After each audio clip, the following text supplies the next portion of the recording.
I don't know what I'm doing, and I don't have capital. That was both of us when we started. What's some advice that you normally give? You're looking for the right deal. I've bought the wrong business before, and I'm still feeling the repercussions of that. Spend your time early on building a network of people. Find people that are doing this that are a few steps ahead of you, because that's where you find your partners. That's where you find where you're going to. Like, the networking piece is really important. One thing that no one's gonna really teach you, or when you're dealing with the seller, call third parties to verify what the business is like. Those are where you get your red flags or yellow flags, or you're just more ready for what you're walking into. We took on $700,000 of investment. And how long did it take us? Like a week and a half. Yeah. And we raised all of that within Action Academy that we never posted publicly. We picked up the phone and we called people. The thing about small business is you only have to be right once. You need one good deal. Boys, cheers. Welcome to Action Academy, the first Action Academy podcast inside an Action Academy business. So we are sitting here in Longmont, Colorado at Valor Peak Distillery Brewery. We have 3 different companies in one here, right? So right now you're sitting in our barrel room of our distillery, which also we have 2 different bars, and then we have a bottling arm of the company. So a few different companies that we kind of put into one acquisition. And this deal is really, really cool because you guys, I've watched you build this from the very beginning, from having zero knowledge of each other and some of you zero knowledge of business buying, all the way to finding your partners, finding your capital, finding the deal, going all the way down to the closing table. And now we're sitting here actually physically toasting your product that you guys distilled. So today's episode is going to be a really cool one for anybody that's looking to get into their first business acquisition, because what we're teaching today is every single step of the process that you guys can learn and actually implement step by step, piece by piece. So first, before we begin, let's go ahead and do some quick intros. So I'll allow Jordan and then Calvin. Yeah, I'm Jordan Griffie. I'm actually from Atlanta, so working remote here. This is the very first business I've ever bought that's outside of Georgia, the state of Georgia. But I do have 5 other businesses that I own and have a hand in as well. But this is my first one with Calvin, and it's kind of gone so well that my plan is to consolidate and kind of move in, and we're doing this thing together from here on out. So awesome. Yeah, and I'm Calvin Blankenship. I joined Action Academy in September of 2023. I did a couple of years in the Navy, got out. I read the Purple Book, Robert Kiyosaki. Thought I was going to buy 10,000 rental units and take over the world. And then I quickly figured out that's not what I wanted to do. And then when I joined Action Academy, business buying is what kind of sparked my interest. And that's how I met Jordan and eventually took down this deal. Beautiful. So first, before we get into how to partner, I want to talk about why to partner. Because a lot of the times people that we speak with are unfamiliar with the team sport that they're trying to play. So a lot of the times I compare them to being like, okay, you're one football player in pads trying to go up against this entire defensive line, and you don't understand why you're not putting points on the board. It's because everyone you're competing against is part of a really polished and operating team. So Jordan, tell me a little bit about your ideas of partnership. What's some advice that you would give to somebody that's looking to enter their first partnership? And then we'll go to Calvin. Yeah, so you want to build a good team around you outside of just your partner, but all that has to funnel through the core, which is, in our case, the partnership. When the core is just yourself, believe me, I've done it, and everything runs through you, you're half as efficient, and you make impulse decisions. You have nobody that is really counter to that. And so finding a good partnership, you're able to make decisions together. And if you do it right, then your 2 brains thinking about a problem has a lot better chance of coming to the right solution than your 1 brain that's affected by what happened to you yesterday, whether you want it to be or not. Yeah, because you balance each other out. And it's really important. So partnerships in real estate, you can kind of date before you marry a little bit. In a business, when you're partnered with somebody on a business, you're in it for a long time. There's not really such thing as a 6-month partnership or, hey, we're in on this one Airbnb together, but if it doesn't work out, I can kind of move on and I'll always have that one, but I can go get more, right? On a business, it's a lot more of a marriage. So you got to be sure that you get the right person. So you want somebody you have complementary skill sets together. And for me, like the moment I say all the time, the moment I knew that I was down to partner with Calvin was the first time that we disagreed, and the first time that he actually called me out on my crap and was like, hey dude, you're not pulling your weight in this area. And after having that conversation, I was like, yep, this is who I can partner with, because I need somebody that can hold me accountable like that, but can do it in a way that wasn't combative and was professional. We could disagree healthily and move forward, and that has served us extremely well. So Calvin, talk about that disagreement and talk about the formation of Vets and Valor, because I feel like it's your vision. I was watching you step by step, day after day, look for a business for a year, and you guys went through what, 400 deals? More than 400. More than 400 deals before you found this deal. So I want to talk about all of that here shortly, but first, let's really talk about Vets and Valor and how you guys created this, and then talk about that disagreement that you have with Jordan and kind of walk us through that. I would say my biggest piece of advice for someone that's trying to do something big and trying to do something that they haven't done before, do some introspection to figure out who you are, what your strengths are, and what your weaknesses. The whole reason that this partnership works out is because I knew that I wanted to create a business, take down a business, and I had drive, but I needed the experience. I have never owned a business, never operated a business. So getting on the phone with Jordan, getting to know him, figuring out that he owned a couple businesses, he has experience. And then also your personality complements like what your skill sets are. So like I'm a very networking and more of like a people person connection versus Jordan is like more finances details. So I'm just like, hey, here's the vision, let's go do it. We'll just run through a brick wall. But he's like, hey, let's look at the back end, let's look at the details. So that's kind of how the partnership formed. And that's how Vets and Valor formed. Is like, okay, I want to go on this mission, I want to accomplish this goal. Here's what we need to do, but here's who I need to get there. And Jordan was the other half of that. And then, starting at the beginning of the partnership, it was like, I'm very gung-ho, and I was like, well, go.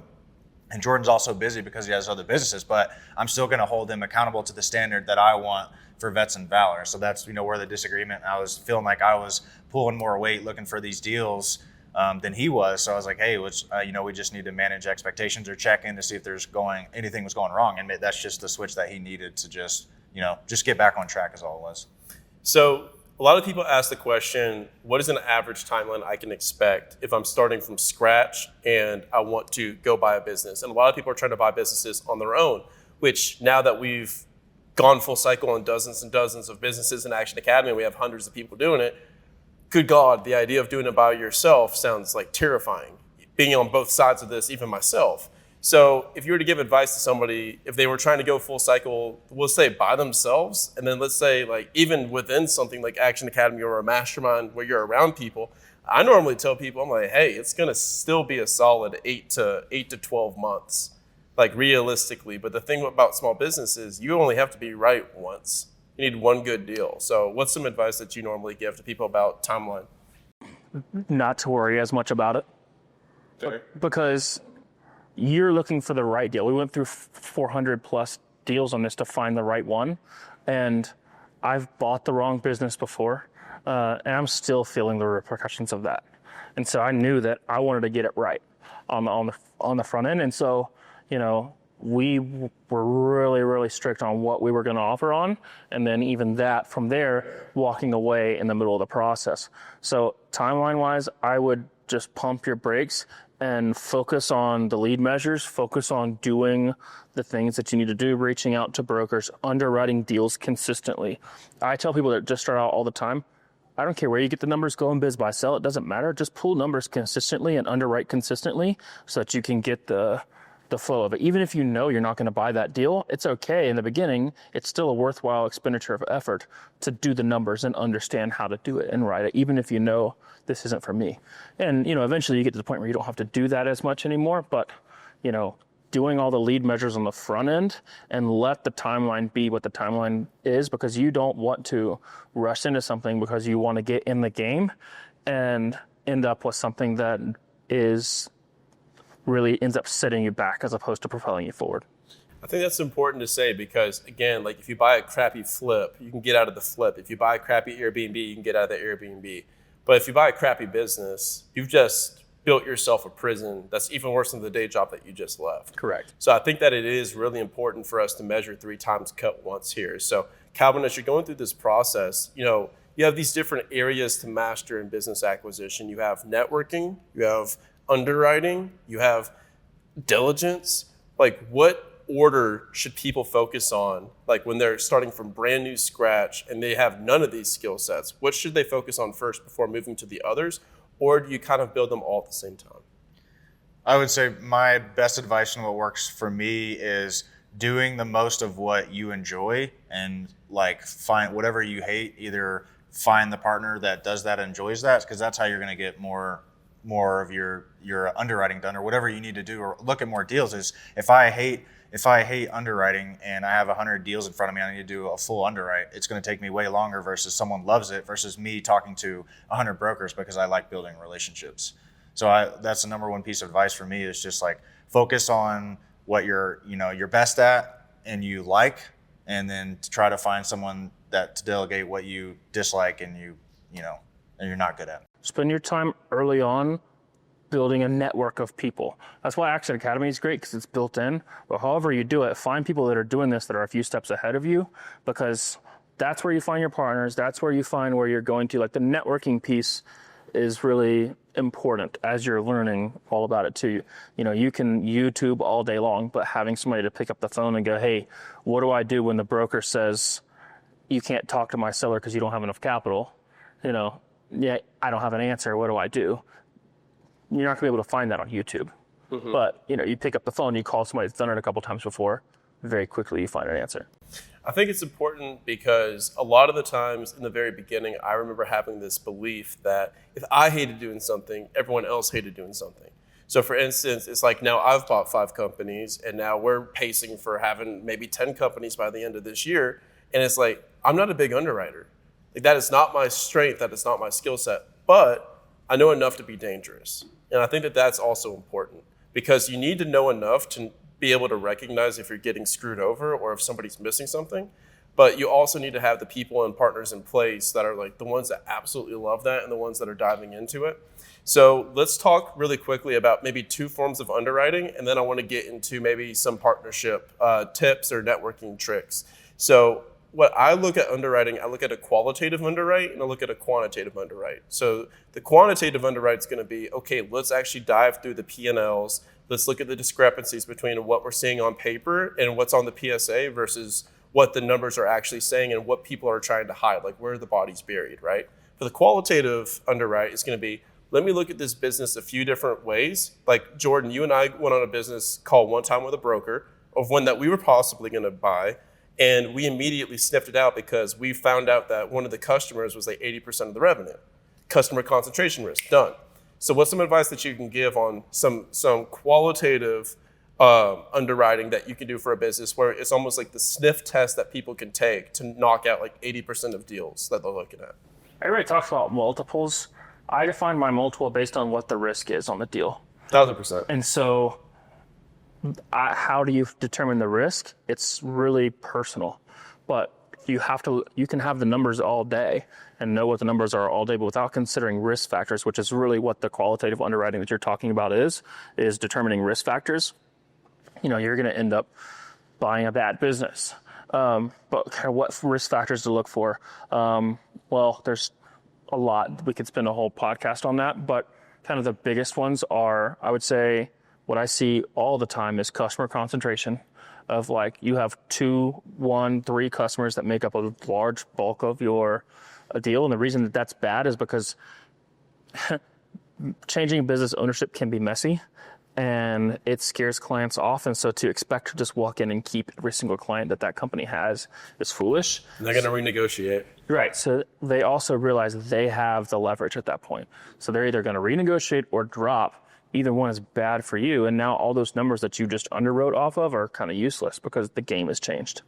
The second kind of big one to watch out for is I find a lot of these businesses where whoever is the business owner, really everything runs through them. They have massive key man risk, and sometimes it's not the owner, sometimes it's the GM or whatever, and then it's just key employee risk, but it's the same concept of you don't want to essentially buy yourself a job or even worse, buy a business that really runs through that person, and as soon as they're not there, it crumbles and falls apart. So you got to make sure that the system's going to function without the key cog and whatever that key cog is. And so, I end up passing on a lot of deals because the number one sales rep is the owner, or because the person who manages all the clients is the owner, or because the person who goes and does the service, 60% of the service is done by the owner. Like, I'm not going to be able to replace that. And so unless you're going to completely write off 60% of the business, which they're not going to take that number, then this business doesn't work. And there's many, many more. But if you keep your eye out for those two things, you'll avoid a lot of them. So Calvin, when you were setting up your buy box for your first Vets and Valor acquisition here with Jordan, what was in your buy box? And when you were looking over across these 400 deals, when you were speaking with brokers before you did a full underwrite, what were some good parameters that you were giving to the brokers? And what were some good eyeball tests that you were doing on deals where you're like, okay, this is our sweet spot, this is what we want and why, and here's all the list of reasons why we don't want a deal? Yeah, I mean, what we did was Jordan and I put together a really good looking one-sheeter. That was our buy box to make us stand out first and foremost when we're emailing brokers. It's got a PDF, actually. Yeah, like a flyer. It's got our information, our strengths. It's got like the SDE we're looking for. It's like the last couple of years of financials, all the metrics that we had to make it stand out. We had a picture of our operator for Vets and Valor and his skill sets, so we just want to stand out.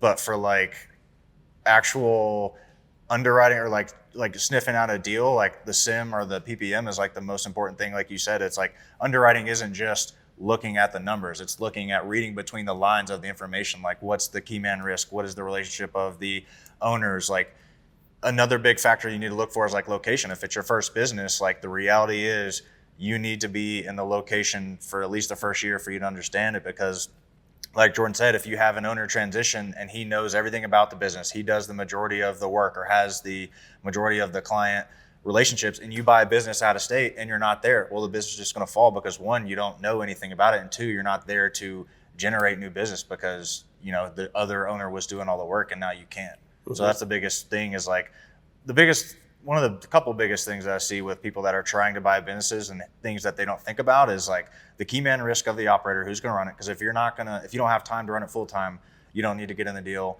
And the location. If you think you're going to buy a business out of state and it's going to do the same it did last year or grow without you being there, you're wrong. Yeah. So what was in y'all's buy box? So Jordan and I wanted, most important thing was we wanted enough SDE for both of us and to pay an operator that we would be implementing. So we knew that if we bought a business and it turned over and we lost the person that was generating most of the business, we needed to have enough SDE or room to put that person in there, because they are going to be working full time on it as well. So I would say that, and then location. It just happened that it didn't really matter for us because I moved here anyway to run things for the first year. And I would say the history of the financials and having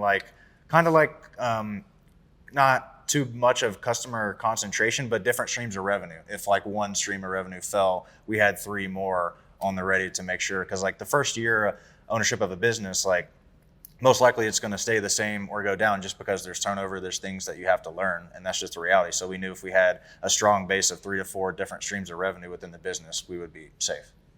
Awesome. So when you guys were first looking at this deal, what was it about this deal that stood out to you? And then tell us a little bit about this deal in general. Like what started it, what prompted it, how did we find it, and then how did we begin negotiation? So our kind of model with Vets and Valor is we take a veteran and we train them to be an operator, and then we buy a business that fits their skill set really well. So you start with the operator first. We start with the operator and then you first. Underwrite the business for the operator. Correct. So in this situation, our operator, Nate, he lives locally here, so that was where our kind of, location restraint was from. But he was really passionate about bourbon and whiskey in general. And so he was really connected into this community, and as such was friends with the owner of this. And he had posted on Facebook that he wanted to sell the business. And so that was enough, just because this was the only business that our operator ever brought us. And so we were like, okay, we at least owe it to him to take a look at it. Turns out here we sit. So, it worked out. But yeah, what stood out was a couple of things. One, I mean, we paid less than what the assets are worth to buy this business. So that's very, very rare, extremely rare. So in a lot of ways, this was a free swing, very, very rare opportunity there. So that piqued our interest quite a bit. And the second thing was this actually was originally 3 different businesses, which one of them we didn't get for several reasons, but then we combined 2 into 1 and intentionally. And so we talked about the different streams of revenue. We got, wholesaling, and we're wholesaling to liquor stores, we're wholesaling to restaurants, all of that kind of thing. We got 2 different bars that we're operating in here. We do barrel programs to where we do like a single barrel, mix it in there, and then sell that out to places. That's its own thing of revenue. And then we do where people can store their bottles here or barrels here, and we will bottle it for them. And then the last form of revenue would be full cycle, where if you wanted to have your own liquor brand, we could white label it for you, meaning that we will distill it, source it, blend it, we'll store it, we will bottle it, we'll help you with your labels, we will give you, package you, here you go, here is your 220 to 250 bottles per barrel of your own liquor that's your brand with however you want it, so that you can then go sell it, or some people sell it at your bar or whatever. You don't have to wholesale it out, but yeah. Sure. So lots and lots of streams of revenue here. Yeah, I just want to add one very important thing is the reason we originally this industry wasn't in our buy box, and the reason that we went forward with the deal is because if you want to buy a business and you want to have an operator that's running it day to day, you need to have the buy-in. So you need to figure out what interest can we align with them that will keep them invested for years to come. And because it was Nate's passion for years, and he's, for 10 to 15 years, he's wanted to always own his own distillery. So once we found that out and this deal came about, we know that there's, without a question of a doubt, that he's going to be invested in this long term, because this is his pipe dream, and we made it come true. But if you have an operator that may be interested in landscaping, you just need to make sure that their interests are going to be bought in for the long term, because you don't want to put in time and training for an operator, put them into a business, and they end up hating it, and then they quit, then you have to replace them. That's the last thing you want. So as many different sectors of interest being aligned that you can have with your operator, the more that they're going to want to run the business without you needing to be involved day to day. Yeah, I love the idea of this, because instead what most people are taught online is that you buy the business and then you go hire an operator, right? And so there also is a little bit of key employee risk there regardless, because I would argue that any good business that you buy that is actually a great business is going to have a bit of key employee risk, because somebody's going to be in there that's really the person that's running the company. You're underwriting to how can I manage that and I can remove that risk. 1,000%. But I like what you guys are doing, and it's what I do also within Action Academy is I look for you guys, or I look for anybody, and then we've got a gentleman that's over here that I bought 2 companies with. I start with the operator first, and then I go and I'm okay, you go find out the business, make sure it's within these parameters. I'm looking for something between $1 to $3 million, something that's going to be $100,000 to $300,000 down, most likely through SBA. We're not really doing too much off market. So we can come back to off-market versus on-market. What are the pros and cons? Because the cons are that you're going to be able, it's the wild, wild west. You're going to be able to negotiate anything. But that's also one of the pros, is you can negotiate anything. So the cons to that are the books are going to be a lot rougher. The deal's going to be a lot rougher because it's not packaged for sale necessarily, versus going through the SBA process where it's going to be super buttoned up before it gets put on a biz buy sell. So walk us through the acquisition itself. So you guys see the deal and you're okay, cool. You both are being able to take 6-figure salaries. The operator's able to take a 6-figure salary. It's a win-win-win across the board. How did we negotiate this, and kind of what structure did we come to at the end? So this business is completely debt-free, which again, pretty rare. We were able to do that because of all the assets we were talking about before. So we chose to do it that way, but we have it structured with buyouts with our investors at year 5 and year 3. So ideally, by the end of year 5, we probably will be taking on debt, but it's to buy those investors back out. And that allowed us to have a significantly more cash flow in the beginning here to grow this and a lot more runway. And then now I can take on debt once I have an established business and I have numbers to back up and I know what I can do and I have a lot more options. So we took on $700,000 of investment.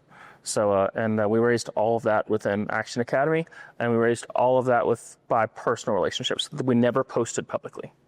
We picked up the phone and we called people and said, hey, look, we have this cool deal. Would you like to hear our pitch for it?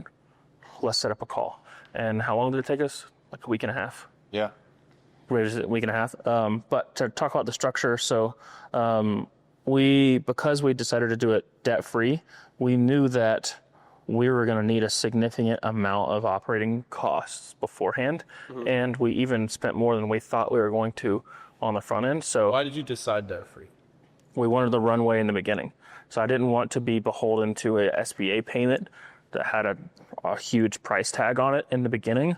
And I had the opportunity of, hey, I can raise, this where I have a bunch of cash and I can spend that cash wisely and grow with that pile of cash, as opposed to I have to make a payment every month because I took that cash out. Mm-hmm. So now our investors know, hey, they're going to get returns coming up. And so we're beholden to their returns, but at the same time, hey, we want to invest in this, that, or the third, instead of we're not have as big a return this time, and we're going to communicate that well with our investors. It gives us a lot more options. And then when we do take on debt to buy them out, now we're only buying half the company with debt, and we also are buying that debt with 5 years or 3 years worth of data to back it up, as opposed to someone else's 5 or 3 years worth of data when they ran it. Mm-hmm. Yeah, I can say it's very interesting because you guys may be the first ones that I've seen buy something in cash versus seller finance or a SBA, which is the two most traditional routes. Like I've done some seller financing where the owner and you are the bank essentially, and you're going back and forth. And then we've had ones that are through the SBA, which is obviously like the formal government program where you're paying them. So talk a little bit about how you guys go about the pitch. So obviously like the networking and the mastermind is done like because of Action Academy and like what we've built in the community. And that's why like we do all of this. Yeah. And the information is great and we give all of this away for free because implementation is what you pay for and it's literally just the network. So how do you go about structuring like an investor profile? So when you're doing this, you're like, okay, cool. We want to do this in cash. Like I know how to do capital for real estate, but like what returns do you offer? How do you structure it for your investors for something like this? So we ended up buying these assets from the bank because the previous seller, what he didn't disclose to us in the beginning, what we found out was that the bank had purchased or had taken over these assets, not purchased, because he had defaulted on his payments. So we ended up buying it from the bank. So we had to pay for it, but we were getting it at a deep, deep discount. Okay. For several reasons, which we can dive into that, but that was a big factor of why we ended up having to just drop all the cash on it. And I would say on most deals, on really any deal that I do outside of a situation like this, I actually require a piece of seller financing. I will not do the deal without at least 10% seller financing because I want to know that that seller believes that this business will be successful when we take it over and they have some skin in the game on our success. Is there a new rule about that through the SBA? Only if... Keep in mind, when we're filming this podcast, it's very fresh off of when those SBA rules come out, so there's some gray area here. But my understanding, I am no professional. Yeah, no SBA professional. Right. My understanding is only if they are going to carry a percentage of ownership, would they have to then sign on the guarantee. So, like if they were going to have a carryover where they're going to retain 10% of ownership for whatever reason, which is a creative way to structure, well, now you kind of takes that off the board because they have to sign a guarantee on the loan. Yeah. But if they just have essentially are a bank or a loan to them being a seller finance note, then they are just like any other lender. They don't have to sign a guarantee on the loan. And why do we do that? Because this is such an important part of business buying because it keeps everyone aligned. It keeps interest aligned. How does it keep interest aligned? Well, for one, it keeps them from bailing on a sinking ship. Like if you thought this thing was going down, you're not going to guarantee a note on it. Or give a note on it, lend on it. And for two, if your money is tied up in our success, then when I call because I have a question, you have a reason to answer, right? As opposed to, oh, I sold this business, so. Because every business owner is going to say, oh, yeah, dude, call me whenever. Oh, me and my wife will come down. We'll hang out on the weekends. We'll help you sweep the floors. No, they're not. They're in the Florida Keys, dude. Correct. They're gone. Yeah, but when you have $150,000 tied up into my success, now, okay, maybe I should probably take this phone call and help them out so I make sure that everything's going smoothly there and I get my cash. Mm-hmm. So Calvin, when it comes to passive investing in businesses, obviously, like, I do it. There's a million ways to do it. I don't think that I've actually found a way to do it by the book necessarily.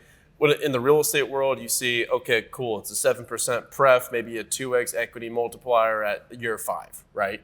But then for me, that doesn't really wet my whistle for a risk-adjusted return when I'm investing in a business versus investing in like a storage facility or something. So how do you guys think about deal structuring when it comes to like taking on investors and stuff? I would say the majority of your deal structure is going to be based on the game plan for the business, your human capital, and the confidence backed by the numbers of the previous couple of years. So the way that we structured this deal is, okay, how much time are Jordan and I going to be putting in on a weekly basis for how many years, plus what is the revenue the last 3 to 5 years of this company done, and what do we think it's going to do the next 3 to 5 to 7 years based off of without us touching it, and then based off of a model of, okay, here's some things that we're going to implement operations-wise, tech-wise, marketing to get it to there. And that's how we come up with hey, let's play around with the structure. Let's if we had this equity and the past investors had this equity, or we did a pref, or we did an earnout, or we had buyouts, like what are we comfortable with in our game plan? So the more confident you are that you can execute the game plan, and the more that you can justify it, the higher percentage of equity that you can justify taking for yourself versus a passive investor. So basically our structure was, hey, we're going to be putting in full-time hours. We're going to be executing a business plan for 3 to 5 to 7 years. We think we can take the company from here to here. That's why we command this percentage of equity. Your cash is going to help us, and we value basically their equity portion is valued off of what we think the business is worth at a multiple now, and then we structure our earnouts based off of what we think we could do in the future based off of a future multiple. Okay, cool. So when you do this, is it more of a promissory note, more of landing on debt, or are you guys more landing on equity? This one for us was equity. If you have more cash flow and you're confident that you can get a loan and you can pay a note back faster and you want more equity, then I would do it that way. But if you don't have any cash and it's a long-term play, then you have to work with what you have, right? Because you have to leverage your skill set and your human capital in the beginning. Because I know a lot of people in our academy join, they want to buy a business, they have zero capital. Well, you have to pay for that and the equity that you have to give away, because there's a give and take, right? And you're going to put in your human capital for your equity, but you also, you have to give up what you don't have, which is, equity for the lack of capital. Well, and in this case, we were buying assets from the bank. So we were giving a business plan of what we're going to do with these assets. Here's what the previous company did, but here's what we're going to do. So it was a little bit different than buying a business that's already actually functioning and running.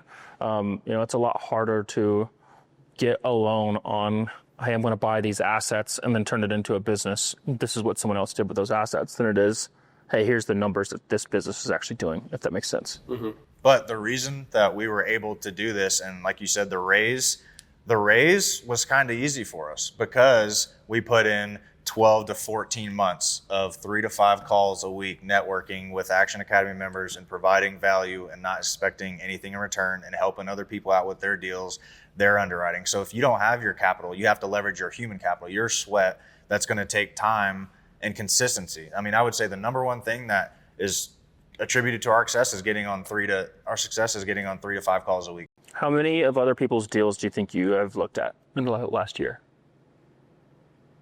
I mean, close to 100. At least, yeah.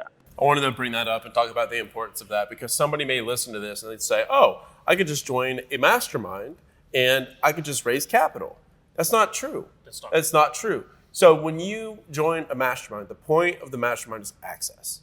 That is it. So you are getting access to people that are moving at a faster speed than you. They're doing things better than you, and you just haven't seen this before in your traditional life, in your day-to-day, or even in your geographic location, right?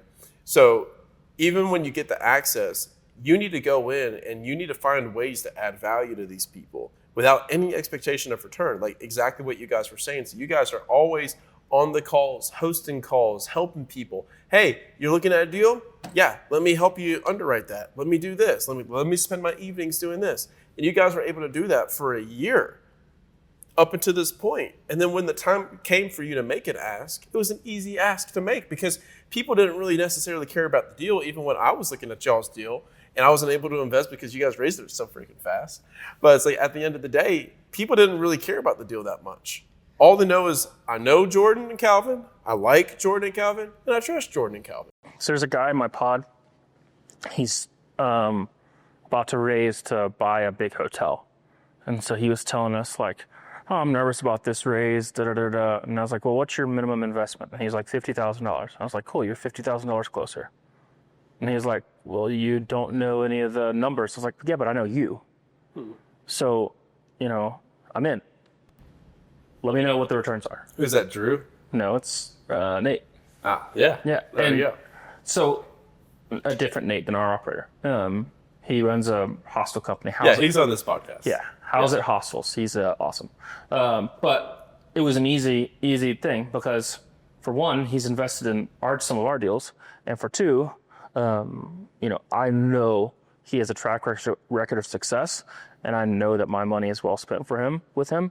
And I know that, hey, whatever returns you're giving the other investors in your cap table, good with me because I believe in you. We got a lot of that on our side too. Matter of fact, I can think of one call that we were like in halfway through. We hadn't even gotten through our whole pitch deck. And he was like, oh yeah, so when do you need the money? We're like, well, don't you want to hear like the rest? And he's like, yeah, sure, but when do you need the money? We're like, soon, now. And, he even said, I really believe in what you and Calvin are doing. I believe in you guys. So I'm in. I want to see the numbers. I want to see, but I believe in you guys. So I'm in. And that came from hours and hours and hours of caring for other people and, giving with no expectation of return. But that made us better at underwriters and us better at, helping other people with their deals. And it created relationships that paid off in this situation. So Kevin, what's some advice you can give to somebody that is maybe brand new to this game and they really do have nothing? So maybe they have $30,000 to their name, which is like most of the people that we speak to. They cough up 10 grand to join Action Academy or something like this. And then they hop in and they're like, okay, cool. I don't know what I'm doing and I don't have capital. How does that person come and overcome like this imposter syndrome that they're feeling? Because that's what they're feeling is they're like, how am I going to add value back to these people that are pouring into me right now? That was both of us when we started. Yeah. So what's a path and what's some advice you can recommend on that? Yeah, I would say what I did is I knew nothing when I joined Action Academy about buying a business. I started off, I read a couple books, and I started talking to 3 to 5 people a week. And you'll get on calls to where people are doing, great things and you can't add any value at the moment. But then I open up a Word doc. Every call that I get on, I log, document or notes about that person, what they're doing, what they need help with, and say that day I don't have anything I can help them out with. Well, if I get on 3 to 5 calls a week, maybe 2 months later, that other person I'm on the phone with has what that person needed. So now I'm a connector and I'm adding value without necessarily knowing what I needed to add value at that time. So between adding value, taking notes, paying attention, and following up with people, and doing the knowledge on the side of the actual business acquisition, like read a couple books and then go do the next step. You're not going to, like this acquisition, there's no way, test, book, podcast, that YouTube video that we could have read or found out to come up with the problems that we had to solve. So there's no point in stalling and getting all flustered. Just take the next step. Like go read a book. Okay, now I'm going to build my buy box. And then I'm going to go on BizBuySell and sign the thing for Transworld. And I'm going to go get a sim and I'm going to read it. And then I'm going to ask questions. And then I'm going to reach out and try to do a template LOI. It's like one step at a time. And that's why you join masterminds, because you have people that have done it before. So you get on the phone with us and say, hey, I ran into this. I don't know what these numbers mean. I don't know what this means. Can you help me out? Yes. And you just take the next step. And the next thing you know, 6 months, 8 months, 12 months later, you're pretty confident you're getting on phone calls so that people help them out. And next thing you know, when you have a deal, you're like, okay, yeah, here's the LOI. Let's talk about due diligence and PSA, because you've already done a bunch of micro reps and now you're ready for the full thing. the irony of the Action Academy is as soon as you guys join Action Academy, you stop listening to the freaking podcast because now you're actually doing the thing.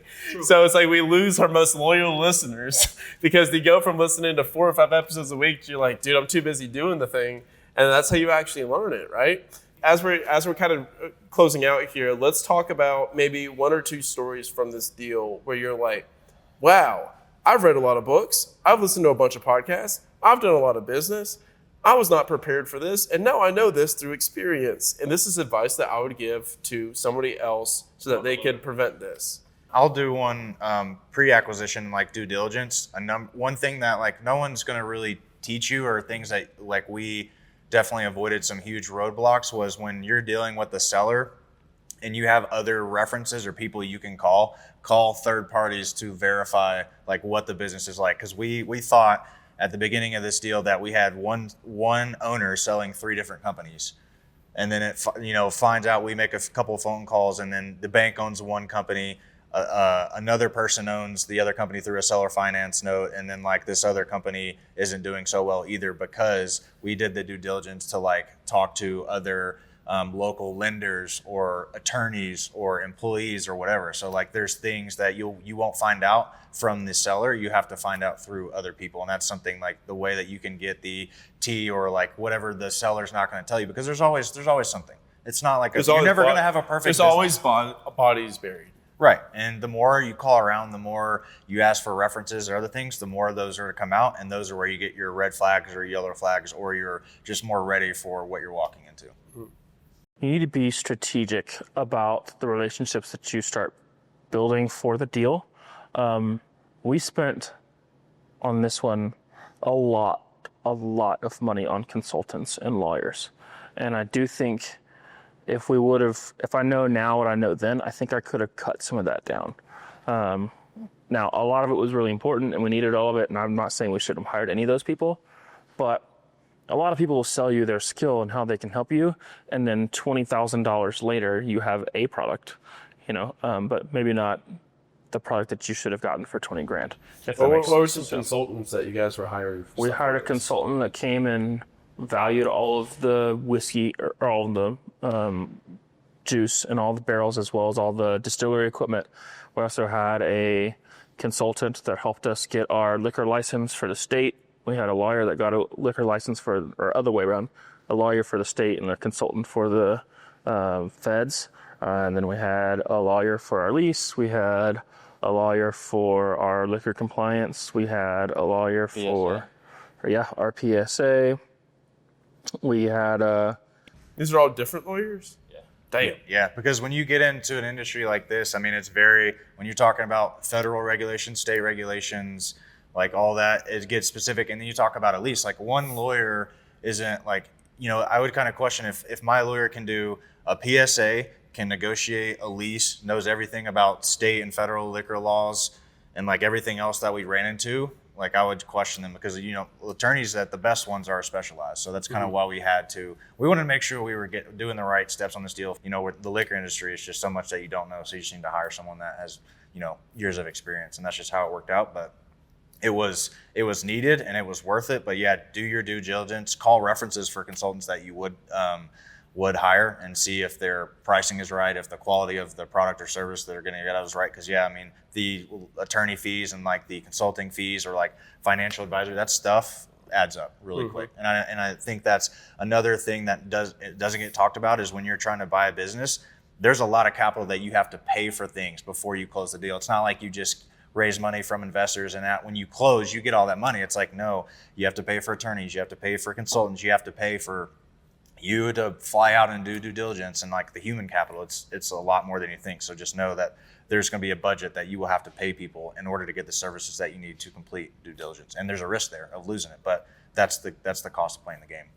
Yeah, no, I mean, it's kind of funny because I do that with dating now.